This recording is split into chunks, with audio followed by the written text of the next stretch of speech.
శ్రీమాత్రే నమ. కార్తీక పురాణం 20వ అధ్యాయము. పురంజయుడు దురాచారుడగుట. జనక మహారాజు చాతుర్మాస వ్రత ప్రభావమును వినిన పిమ్మట వశిష్ఠునితో, గురువర్య, కార్తీక మాస మహత్యమును ఇంకనూ వినవలయునని కోరిక కలుగుచున్నది. ఈ వ్రత మహత్యమునందు ఇంకేమైనా విశేషములు కలవా అని సంశయము కూడా కలుగుచున్నది. ఈ నా సంశయ నివారణ కొరకు మరిన్ని ఉదాహరణలను వినిపించి నన్ను కృతార్థునిగా చెయ్యమని అడిగెను. ఆ మాటలకు వశిష్ఠుల వారు మందహాసముతో, ఓ రాజా, కార్తీక మాస మహత్యము గురించి అగస్త్య మహామునికి అత్రిమునికి జరిగిన ప్రసంగం ఒకటి కలదు. దానిని వివరించదను, ఆలకింపుము అని ఆ కథా విధానమును ఇట్లు వివరించను. పూర్వం ఒకప్పుడు అగస్త్య మహర్షి అత్రి మహర్షిని గాంచి, ఓ అత్రి మహాముని, నీవు విష్ణువు అంశయందు పుట్టినావు. కార్తీక మాస మహత్యమును నీకు ఆమూలాగ్రముగా తెలియను, కావున దానిని నాకు వివరింపుము అని కోరెను. అంతా అత్రి మహాముని, కుంభసంభవ, నీవడిగిన ప్రశ్న వాసుదేవునికి చాలా ప్రీతికరమైనది మరియు ఉత్తమమైనది.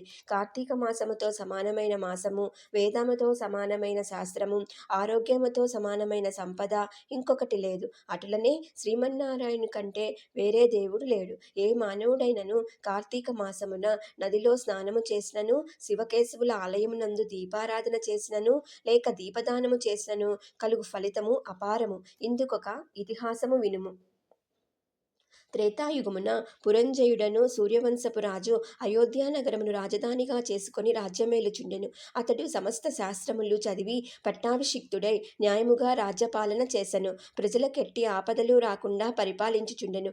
అట్లుండ కొంతకాలమునకు పురంజయుడు అమిత ధనాశ చేతను, రాజ్యాధికార గర్వము చేతను జ్ఞానహీనుడై, దుష్టబుద్ధి కలవాడై, దయాదాక్షిణ్యములు లేక దేవబ్రాహ్మణ మాన్యములు లాగుకొని పరమలోభియై చోరులను చేరదీసి వారిచే దొంగతనము, దోపిడీలు చేయించెను. దొంగలు కొల్లగట్టుకుని వచ్చిన ధనములో సగము వాటా తీసుకొనుచు ప్రజలను భీతావహులను చేయుచుండెను. అటుల కొంతకాలము జరుగగా అతని దౌష్ట్యములు నలుదిక్కులా వ్యాపించెను.